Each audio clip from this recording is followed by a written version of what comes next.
சந்ததியினர் சந்தோஷமாய் வாழ வேண்டும் என்பதே அகிலத்து பெற்றோர் அனைவரது அகத்திலும் உள்ள ஆசை. தம்மால் இவ்வுலகில் பிறந்த அவர்கள் அவரவர் கர்ம வினைப்படி எதிர்காலத்தை வரவேற்று எதிர்கொள்கின்றனர். வருங்காலம் நல்முறையில் அமைய வரும் ஒரு காலம் என வேண்டாதாரும் உண்டா? எனினும் சுகம் மற்றும் பாதுகாப்பு இவ்விரண்டும் அகிலத்தாரின் கர்மாவோடு தொடர்புடையதல்லவா?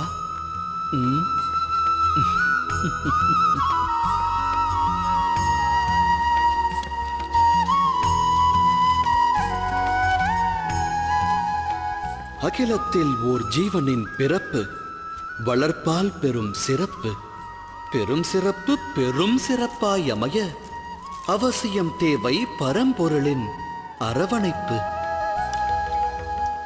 நல் வளர்ப்பு நல்லொழுக்கம் கொண்டவன் சரித்திரம் படைக்கிறான். தாய் தந்தையர் நல்லொழுக்கம் போதித்தால் சந்ததி சாதனை படைக்கும். எதிர்காலம் அவர்கள் சரித்திரம் பேசும்.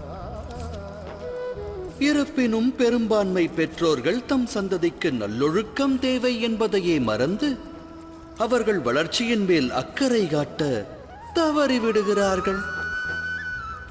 பெற்றவரின் அக்கறையை பெற தவறுபவர்கள் வாழ்வென்னும் நதியினில் நீந்தி கடந்து அக்கறையை எட்டுவதில்லை. நமது இந்த யாத்திரையில் சந்திப்போம் இரு தரப்பினரை. இது வென்றோர் வீழ்ந்தோர் கதை.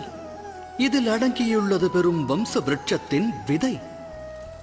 நினைவில் பதியுங்கள் இதை.